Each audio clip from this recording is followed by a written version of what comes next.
महा exit poll देख रहे हैं आप, आपके साथ मैं अंकित मिश्रा। मैं हूं आपके साथ पूजा मोहन पांडे।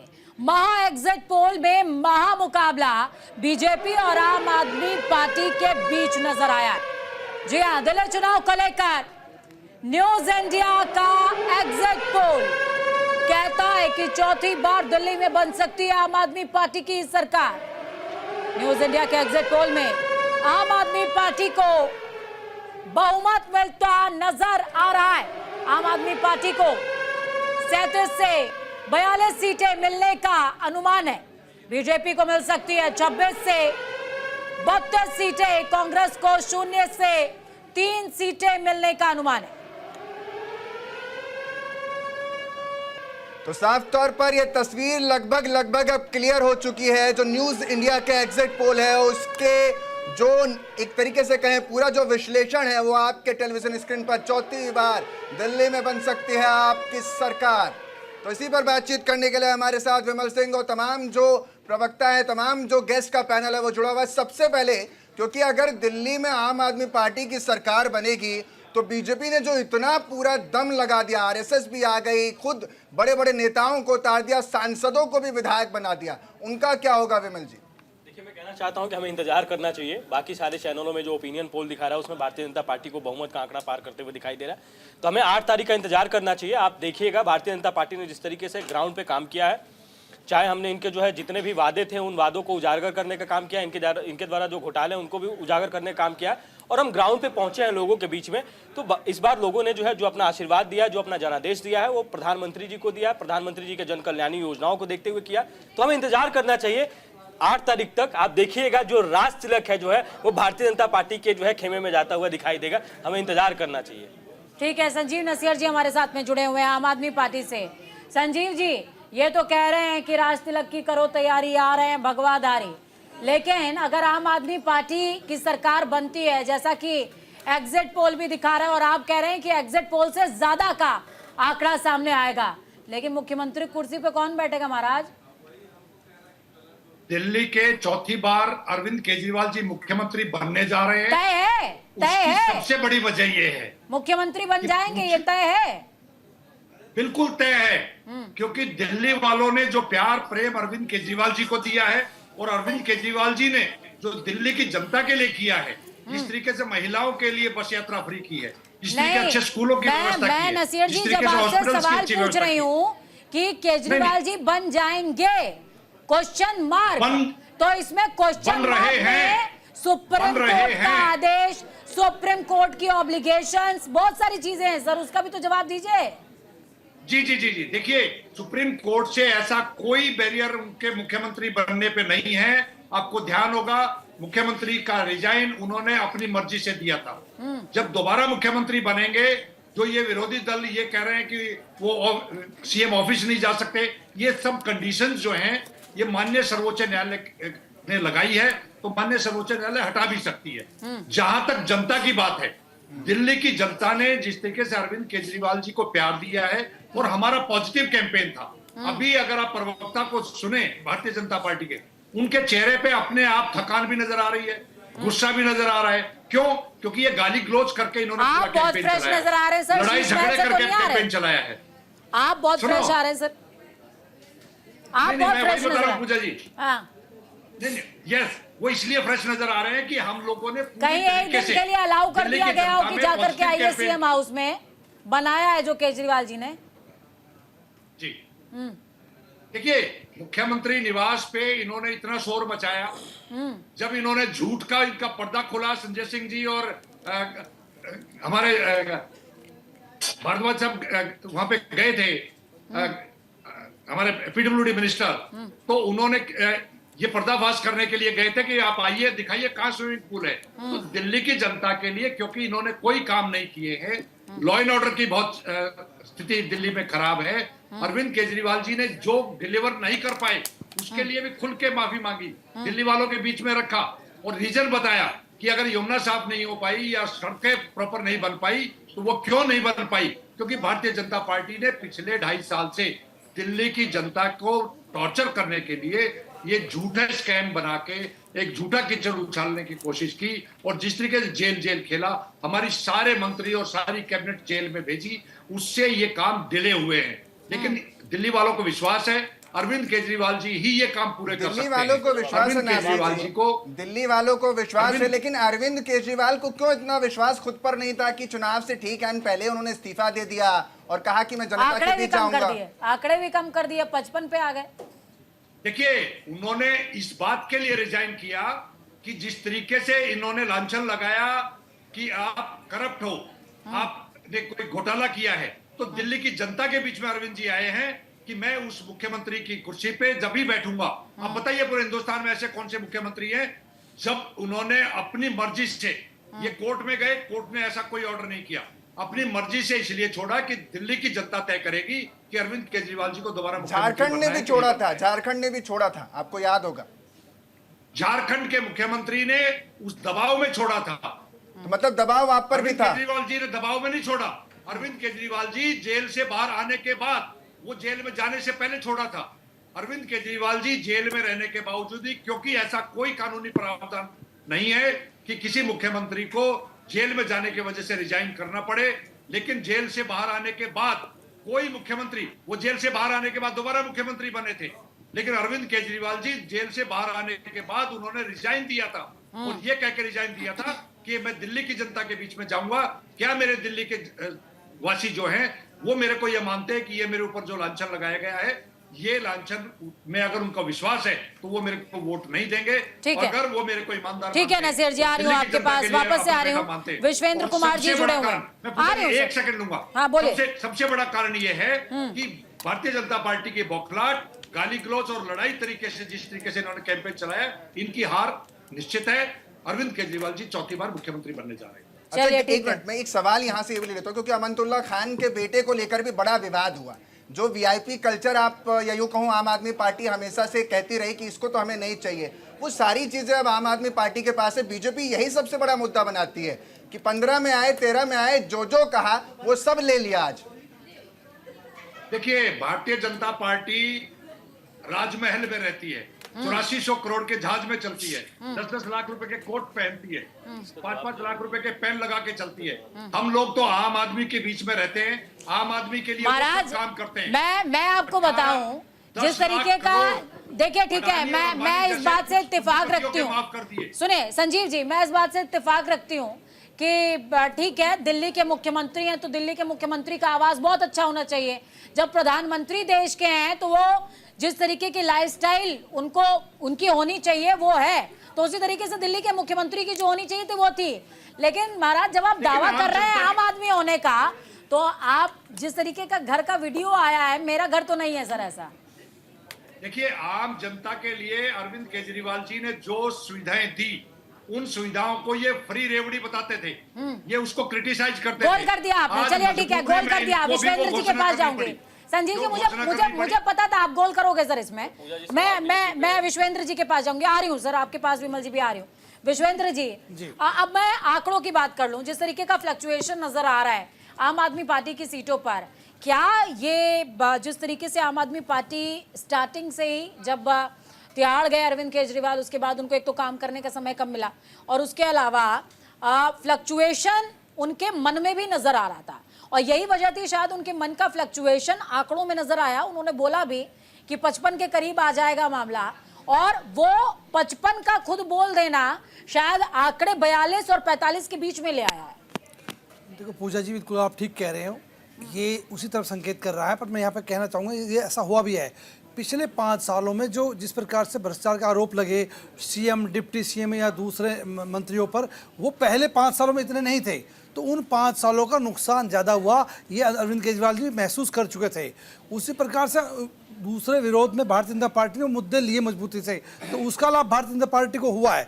तीसरा, जो कांग्रेस पार्टी जो पहले हल्के में चलती थी, और इस बार उन्हें चुनाव जो दिल्ली का दिलचस्प बनाया है, उसकी भी एक वैल्यू रही है, जिस कारण से फ्लक्चुएशन है। और ये उम्मीद जो है कांटे की टक्कर है, पर फिर भी ऐसा लगता है एग्जैक्ट जो पोजीशन होगी शायद भारतीय जनता पार्टी प्लस होगी। उसका एक बड़ा कारण ये भी है, देखो पहले भी चुनाव भारतीय जनता पार्टी ने लड़े हैं, लेकिन इस बार विशेष बात रही है कि जो भारतीय जनता पार्टी के केंद्रीय नेतृत्व नरेंद्र मोदी जी, अमित शाह जी या नड्डा जी, वीरेंद्र सचदेवा दिल्ली में, या अन्य जो विंग है उनके अध्यक्ष और वो पूरी टीम इस बार जो काम किए पहले से अलग किए और ज़्यादा किए मजबूती से। वैसे तो भारतीय जनता पार्टी के लिए कहा जाता है कि 24 घंटे 7 दिन चुनाव मोड में रहती है, लेकिन उसके बाद भी कुछ जगह पॉइंट आता है कि नहीं भाई यहाँ कमज़ोर रही है, लेकिन संगठन के मामले में देश में सबसे बड़ी पार्टी, मजबूत पार्टी मानी जाती है। ये सत्य साफ दिखाई देता है। ये यमुना वाला दाव चला है, यमुना वाला दाव काम किया है। बिल्कुल, यमुना का जो पहले था मामला सफाई का, खुद केजरीवाल जी ने कहा था कि मैं यमुना में डुबकी लगाऊंगा, अगर नहीं लगाई तो मुझे वोट मत देना।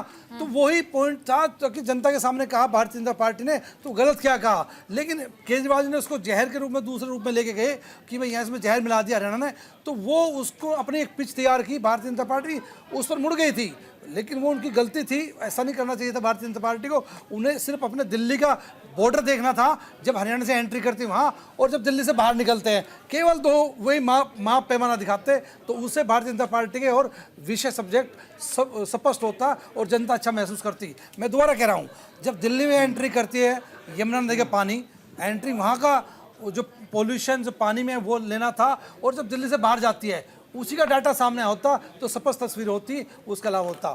ये मैं भी एक बात और कहना चाहूँगा, यहाँ पर दिल्ली में केवल पानी खराब नहीं है, पीने का पानी शुद्ध नहीं, यही कमी नहीं है, खाना भी शुद्ध नहीं है।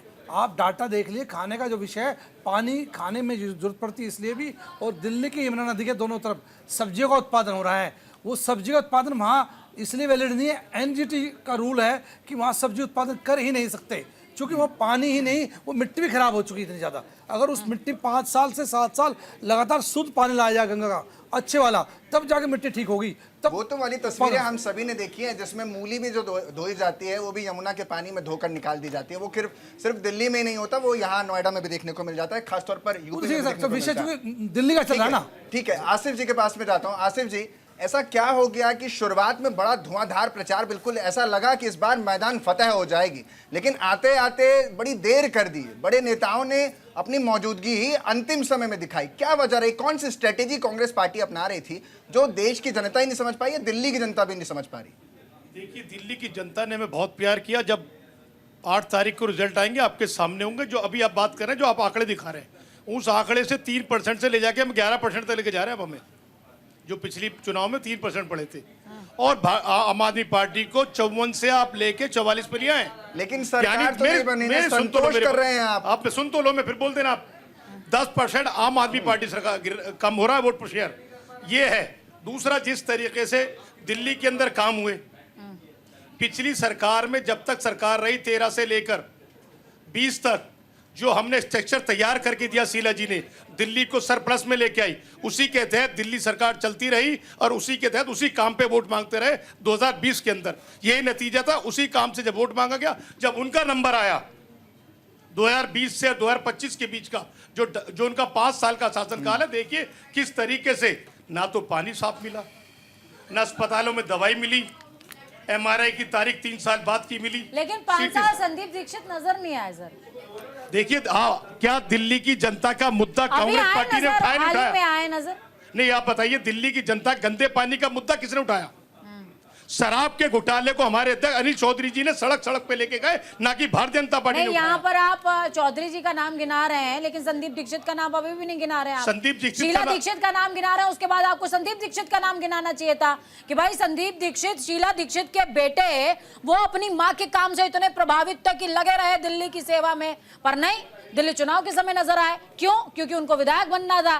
सर, क्या गजब बात आप करते हो, आप बोल क्या रहे हो, आप पहले वो तो सोचो सर। हम ये बोल रहे हैं, हम दिल्ली के हर मुद्दे पे जनता के साथ खड़े रहे। किस तरीके से गंदे पानी का मुद्दा हमने उठाया, किस तरीके जो पानी फैल पड़ा है उसका मुद्दा हमने उठाया। जनता ने जितना प्यार दिया, मैं आगे और प्यार भी देगी, उसको हम नकार नहीं सकते। हम आम आदमी पार्टी भारतीय जनता पार्टी की तरह नहीं है। पहला ऐसा मुख्यमंत्री हिंदुस्तान का है जो 6 महीने तक जेल के अंदर रहता है। पहला ऐसा हेल्थ मिनिस्टर है जो 1.5 साल जेल में रहता है। पहला ऐसा शिक्षा मंत्री है जो 8 महीने जेल में रहता है, इस्तीफा नहीं देता। ये ऐसे विमल जी कुछ कहना चाह रहे हैं, विमल जी कुछ कहना चाह रहे हैं। कहीं भी ऐसा होता कि कोई सीट पे बैठा हुआ मिनिस्टर या मुख्यमंत्री जेल में रहे और सरकार चलाए। विमल जी बोला गया, भाई साहब नाम मेरा है, एक बार शांत हो जाइए। देखिए, मैं कहना चाहता हूं पूजा जी कि हम का मतलब पता है क्या था? हम का मतलब था आम आदमी पार्टी और कांग्रेस, इसलिए क्योंकि अभी भी इंडी गठबंधन में ये दो लोग साथी हैं। एक दूसरे से अलग नहीं हुए, लेकिन दिल्ली के अंदर ये चुनाव लड़ रहे हैं। अभी आपने देखा विधानसभा लोकसभा का चुनाव था, राहुल गांधी ने किसको वोट किया? राहुल गांधी ने तो नई दिल्ली में वोट किया था अपना, वहां पे कौन था? आम आदमी पार्टी का प्रत्याशी थे, सोमनाथ भारती को आम आदमी पार्टी के प्रत्याशी को अपना वोट किए थे। और आज से 6 महीना पहले राहुल गांधी को नजर नहीं आया कि दिल्ली में पॉल्यूशन है और दिल्ली में जो है दिल्ली की यमुना जो है पूरी तरीके से गंदी हो गई है, या इनको अरविंद केजरीवाल जी के घोटाले नजर नहीं आए 6 महीने पहले? 6 महीने बाद जो है दिल्ली में जब चुनाव होता है, जब दोनों पार्टियां अलग होती है, तब याद आता है कि नहीं यार दिल्ली में तो जो है यमुना भी तो आरोप लगा कि आप लोगों ने भी पैसे दिए हैं, संदीप दीक्षित की मदद की है, पीछे से तो आप भी गेम चला रहे हैं। सर ये तो गलत बात है।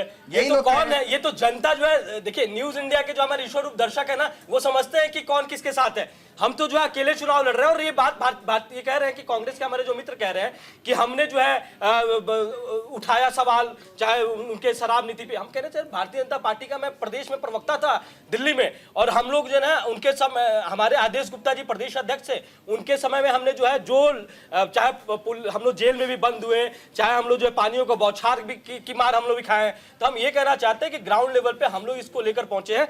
और इस बात और मैं कहना चाहता हूं, देखिए अभी हमारे आम आदमी पार्टी के प्रवक्ता महिला सशक्तिकरण की बात कर रहे थे। यही महिला सशक्तिकरण है क्या कि आप अपने ही पार्टी के राज्यसभा सांसद को अपने घर पे बुला के पिटवाते हैं? ये महिला सशक्तिकरण है? या ये महिला सशक्तिकरण है कि आप कहते हैं पंजाब में कि हम 1000 रुपया महिलाओं को सशक्ति करने के लिए, आत्मनिर्भर बनाने के लिए देते हैं, लेकिन वो नहीं दिए? तो मैं ये कहना चाहता हूँ कि हम विमल जी, जब रमेश भिदोड़ी को आपने लगता है महिला सशक्तिकरण का पाठ नहीं पढ़ाया था, क्योंकि गाल सड़क इस तरह का भाषा का इस्तेमाल जो उन्होंने किया, वो क्या पढ़े नहीं थे? उनको मतलब दूसरी क्लास में भेज दिए थे क्या? देखिए भारतीय जनता पार्टी ने उनके ऊपर एक्शन लिया और भारतीय जनता पार्टी के शीर्ष नेतृत्व ने उनको बुलाकर उनको डाटा भी और फटकारा भी। उसके बाद से काम चल जाता है राजनीति में विमल जी, इतने से काम चल जाता है। गाली देने के बाद सुनिए, मैं एक बात कहना चाहता हूँ, आप बताइए, आप अपने जो है राज्यसभा सांसद को जो है घर पे बुलाते हैं, अपने पीए से पिटवाते हैं, ये महिला सशक्तिकरण है क्या? आप महिलाओं को लेकर बात करते हैं, आप कहते हैं कि हमने महिलाओं को जो है बस में फ्री कर दिया, 1000 रुपया बोला था। अरे रमेश भिदोड़ी जी के बारे में बताओ ना भाई साहब, बीच में मत बोलिए। चुनाव में गालियां दी है, मुख्यमंत्री को गाली दी है, प्रियंका गांधी जी को गाली दी है, मैं वही उसके बाद उसको टिकट देके और आप मुख्यमंत्री का उम्मीदवार बना के घूम रहे हैं उसको।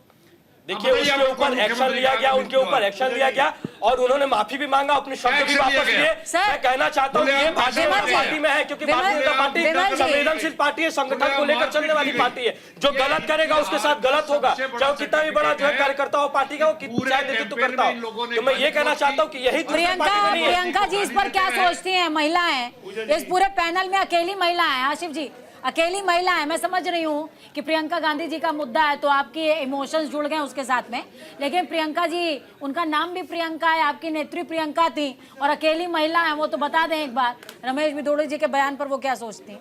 देखिए पूजा जी, मुझे लगता है कि कथनी और करनी में बहुत फ़र्क है। अभी आप दावे तो बहुत करते हैं, आपने महिला सम्मान में बड़े नारे दिए थे, महिला सम्मान में बीजेपी मैदान में, लेकिन अगर अपने प्रदेशों के अंदर आप झांके तो किस तरह से उत्तर प्रदेश से लेकर के आपने महिला पहलवानों के लिए क्या किया और किस तरह का एग्जाम्पल सेट किया पूरी दुनिया के सामने, ये भी आपको देखना पड़ेगा। मणिपुर पे आप मौन हो जाते हैं, उस पर आप कुछ नहीं बोलते। चलो दिल्ली पर आ जाते हैं, दिल्ली पे स्वाति मालीवाल, मैं तो ये कहती हूँ एक महिला होने के नाते किसी भी महिला के साथ अगर कुछ भी गलत होता है तो वो एक सुर में एक साथ आकर के उसका विरोध करना चाहिए। लेकिन बात तब आ जाती है जब कानून व्यवस्था तो आपके पास है, पुलिस प्रशासन आपके पास है, लेकिन इतने महीने बीत जाने के बाद भी ना तो सीसीटीवी फुटेज सामने आता है, ना कोई कार्रवाई होती है। अगर इसी तरह की मार पिटाई या कुछ भी हुआ था तो आखिर पुलिस प्रशासन, या आप ये कहना चाहते हैं कि जो पुलिस प्रशासन है वो आम आदमी पार्टी से मिलकर तो काम कर रही है? एक मुद्दा महिला सुरक्षा या महिलाओं से जुड़ा हुआ मुद्दा भी एक मुद्दा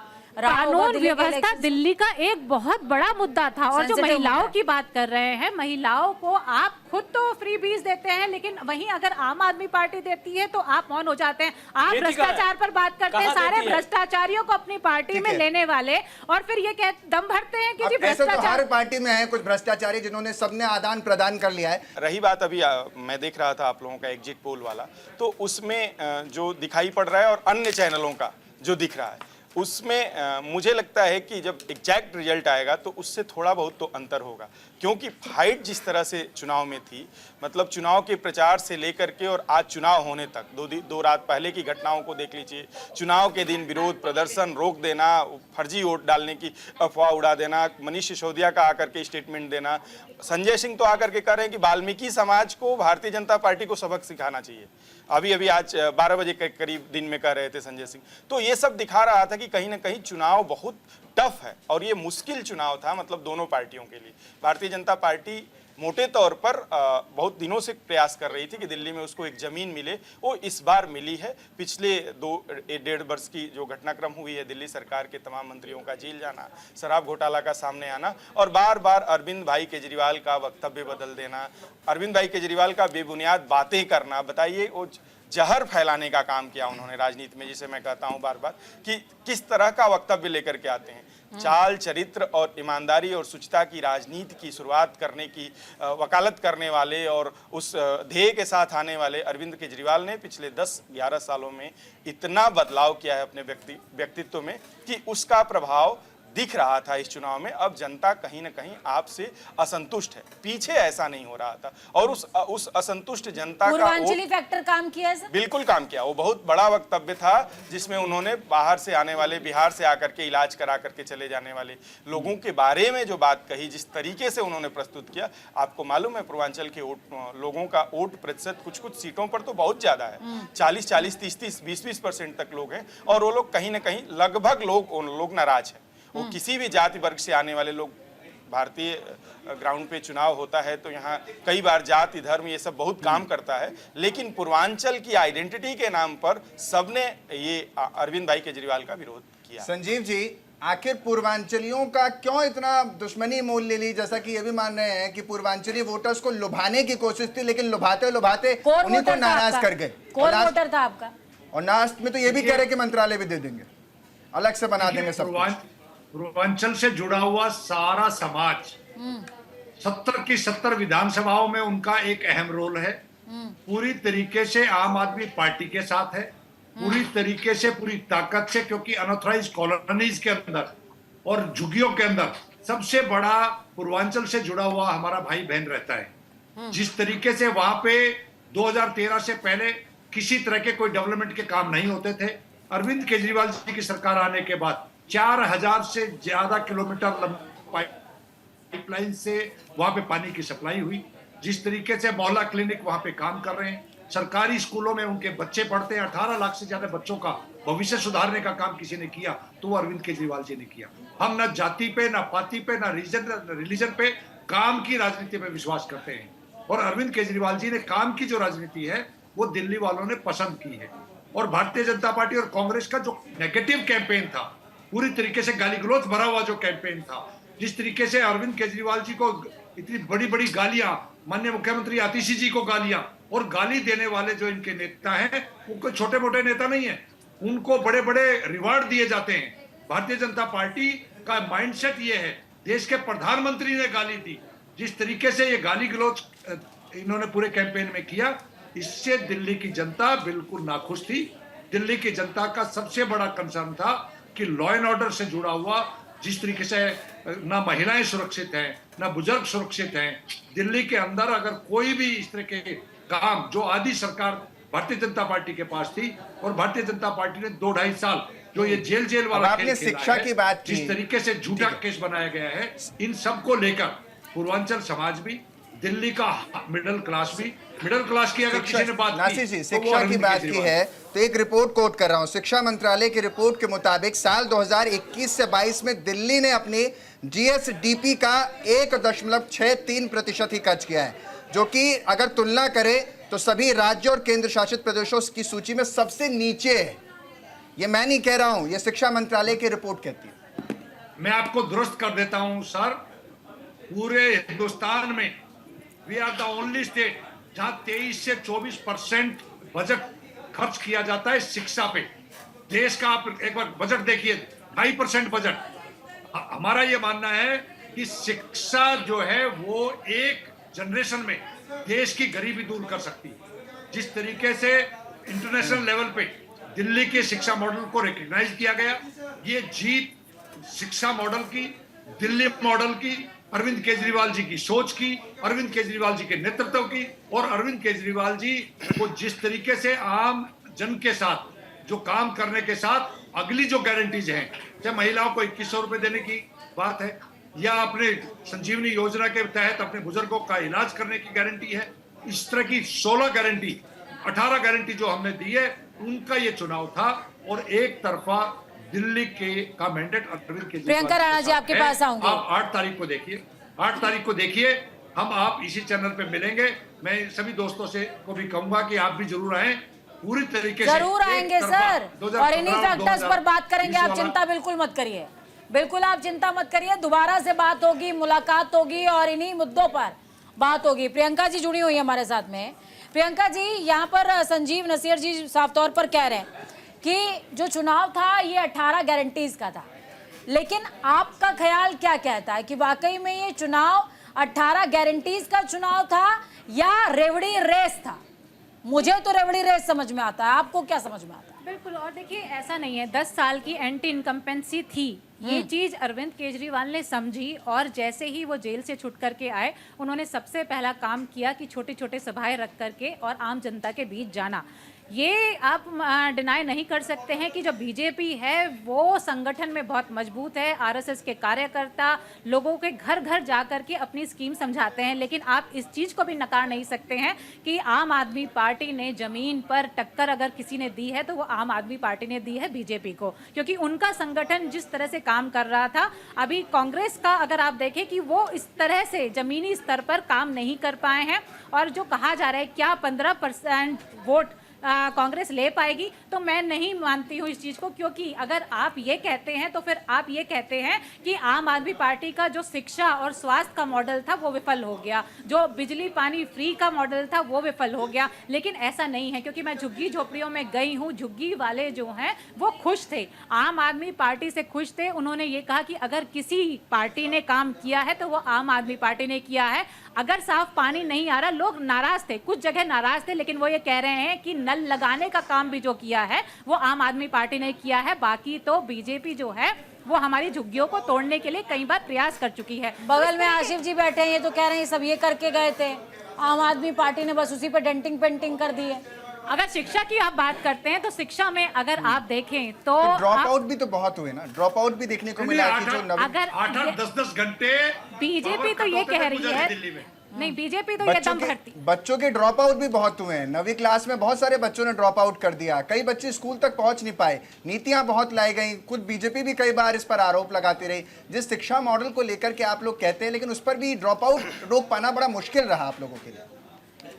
नहीं, शिक्षा पे अगर, क्योंकि शिक्षा पे मैंने बहुत काम किया है और इसके विरोध में भी मैं अलग अलग प्रदेशों में भी इस पे प्रदर्शन करती रही हूँ। तो आपको एक चीज़ बता दूँ, सरकारी स्कूलों की हालत जो उत्तर प्रदेश और हरियाणा में है, आप सोचिए कि 50,000 से ज़्यादा सरकार स्कूल बंद करने का ऐलान कर चुकी है, और अब राजस्थान में 450 स्कूल बंद करने का ऐलान कर चुकी है। अगर आप ये कहते हैं ड्रॉप आउट है, सर अगर बच्चा पढ़ेगा, क्या उसको नहीं पढ़ेगा तो क्या उसको नकल करके पास करवाया जाएगा, या किस तरह मेहनत करनी चाहिए? और स्कूल की जो आप स्टूडेंट से अगर पूछेंगे, फीडबैक लेंगे, तो दिल्ली का स्टूडेंट ये जरूर कहेगा कि हाँ स्कूलों में काफ़ी सुधार हुआ है। पहली ये आप डिनाई नहीं कर सकते हैं कि शीला दीक्षित के समय पे काम नहीं, क्योंकि स्कूल बनवाने का काम, कॉलेजेस को बनवाने का काम किया है, लेकिन उस पर आगे काम जो किया है वो आपका अरविंद केजरीवाल ने किया है, और इसको आप डिनाई नहीं कर सकते हैं। शिक्षा जगत पर मैं बात करना चाहता हूँ। बोलिए बोलिए। मुझे लगता है कि एकदम खोखला दावा है ये अरविंद भाई केजरीवाल की सरकार में शिक्षा के मामले में सबसे बड़ा स्कैम हुआ है। शिक्षा के मामले में डेंट पेंट किया है स्कूलों को। सुन लीजिए, मेरी बात सुन लीजिए, मैं भी बहुत करीब से चीजों को देख रहा हूँ, बहुत करीब से देख रहा हूँ। दिल्ली में एक विश्वविद्यालय बता दीजिए जिसकी ग्राउंड पर जिसको खड़ा कर पाई है ये आम आदमी पार्टी की सरकार, एक कॉलेज नहीं बना पाई है ये आम आदमी पार्टी की सरकार, स्कूलों की बिल्डिंग बाहर से चमका देते हैं, प्रियंका जी, हमें ये समझना पड़ेगा नामांकन कम हुआ है, हमें देखिए, हमें ये सबसे पहले समझना पड़ेगा कि ये चर्चा नहीं है, हम डिस्कशन कर रहे हैं कि महा एग्जिट पोल का आंकड़ा एग्जैक्टली आ कहां से रहा है, और क्या कुछ वो मुद्दे, क्या कुछ वो फैक्टर्स थे जिन्होंने ग्राउंड पर एक्टिवली काम किया है? शिक्षा के मामले में तो बिल्कुल फेल्योर है ये सरकार। और दूसरी बात ये कि जो 22-24% की बात कर रहे हैं, कहाँ है वो? ग्राउंड पे दिखा तो दें। 22-24% कहाँ खर्च करते हैं भैया?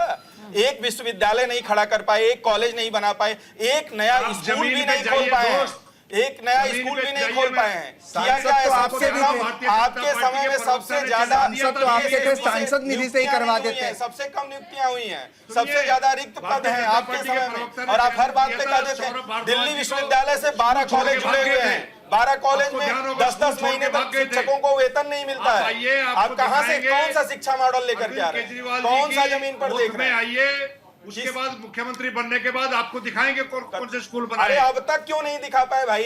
एक पार्षद का बच्चा तो नहीं पढ़ रहा है आपके स्कूल में। किस सरकारी स्कूल में पार्षद का बच्चा पढ़ रहा है? यही अरविंद केजरीवाल ने जब शपथ लिया था तो कहा था कि हमारे विधायक मंत्री सबके बच्चे सरकारी स्कूलों में पढ़ेंगे, लंदन बनाएंगे, स्कूल को मैसाच्यूसेट्स कॉलेज बनाएंगे। ठीक है, ये हिंदुस्तान में पहली सरकार है जो इस तरीके के स्कूल बनाने में कामयाब हुई है। थोथा चना की तरह बजाते रहिए, गाल गाल बजाने से कुछ नहीं होगा। एजुकेशन में कुछ भी नहीं किया है आपने। एजुकेशन में सबसे बेड़ा गर्क किया है इस अरविंद भाई केजरीवाल की सरकार ने। शीला दीक्षित ने इस दिल्ली में सबसे ज्यादा कॉलेज बनाने का काम किया था, और ये भारतीय जनता पार्टी के लोग भी स्वीकार करते हैं।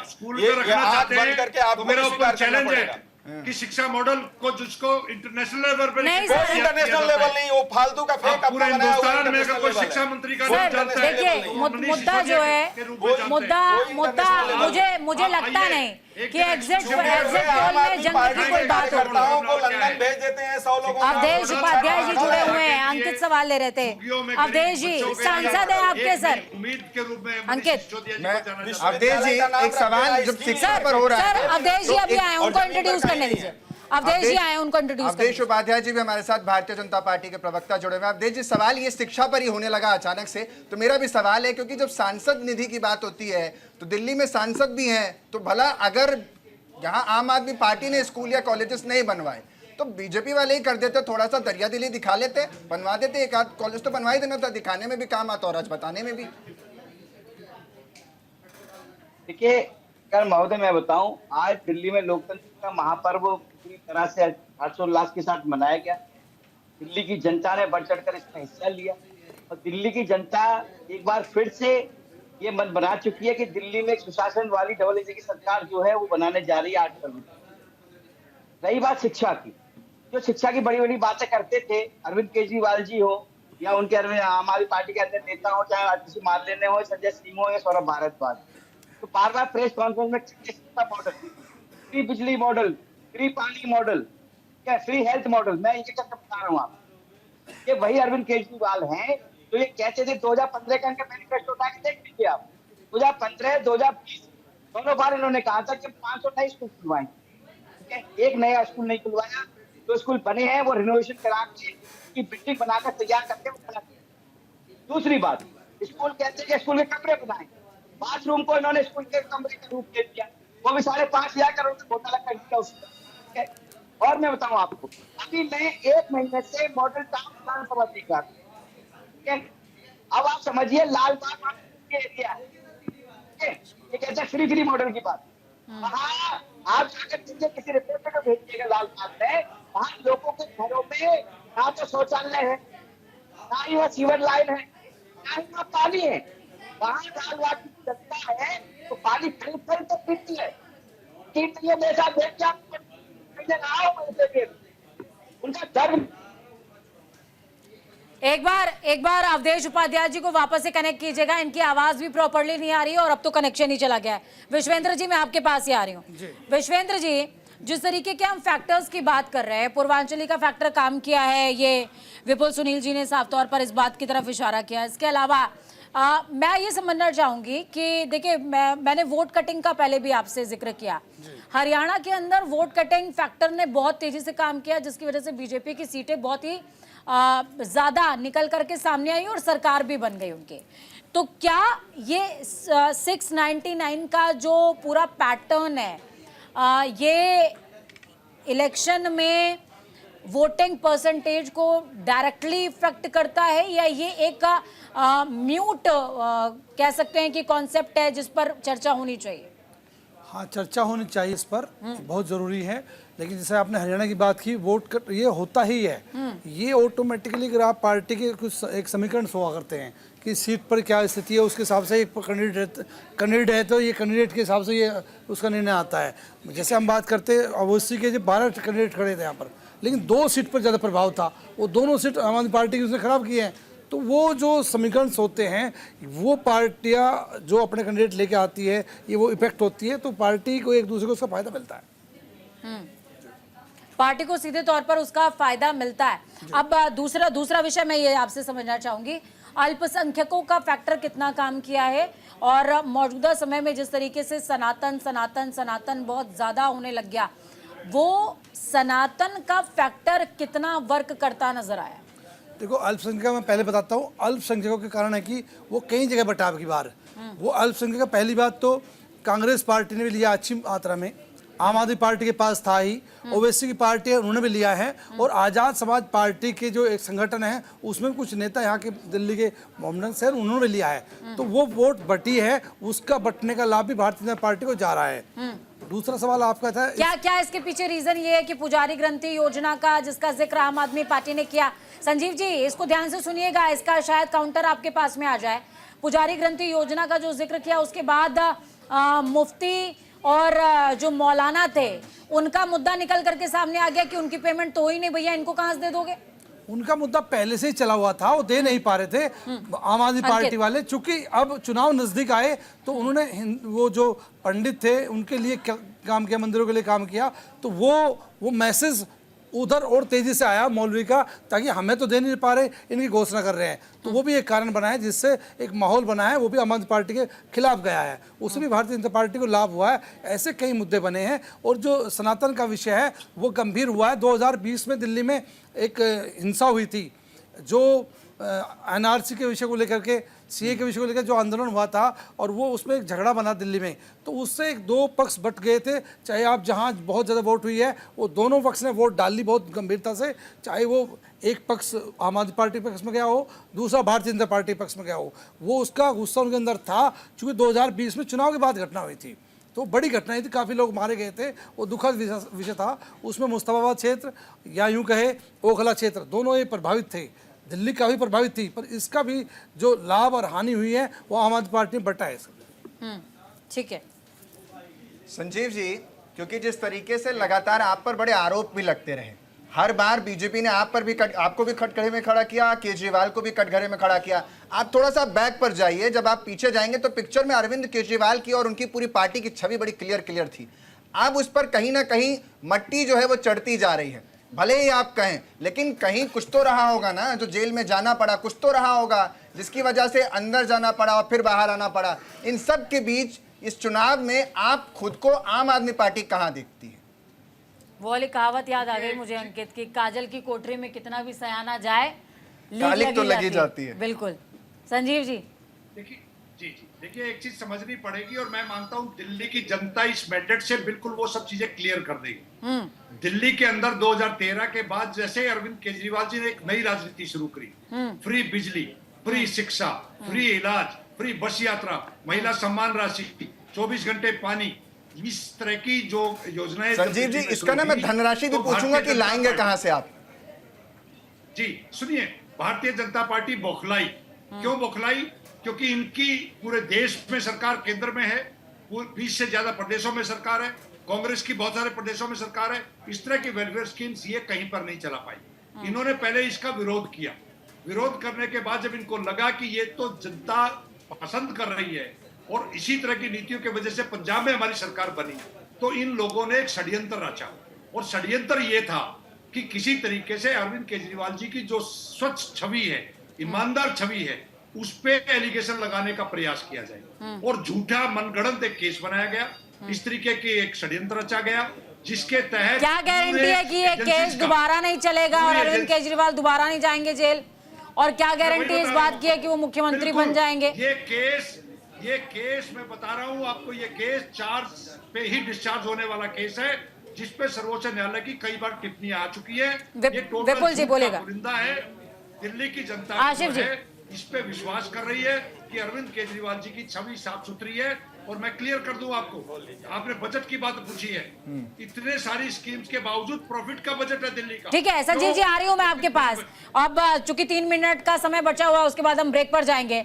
आशिफ जी, जिस तरीके के पूरे आंकड़े निकल करके सामने आ रहे हैं, 20 सीटों पर फोकस, लेकिन उसके बावजूद भी जो आंकड़े हैं वो बता रहे हैं कि आप 5 से 6 के ऊपर जा नहीं पाओगे ज्यादा। देखिए, दिल्ली की जनता के प्यार को हम नकार नहीं सकते। और नई दिल्ली सीट जहां से अरविंद केजरीवाल जी 3 बार चुनाव जीते और चौथी बार हारने जा रहे हैं, वो इसलिए हारने जा रहे हैं कि एक स्कूल का नाम बता दें, एक कॉलेज का नाम बता दें, हॉस्पिटल तो बहुत दूर की बात है, एक मोहल्ला क्लिनिक ना अपनी विधानसभा में नाम बता दें, मैंने यहाँ खोल रखी है। और रही दूसरी बात, एक स्कूल के अंदर रंग पेंट करा के ढंग से बनाया हो, सीटें बढ़ाए, उसका नाम यासिर जी बता दे तो मैं पैरों तले निकल जाऊंगा।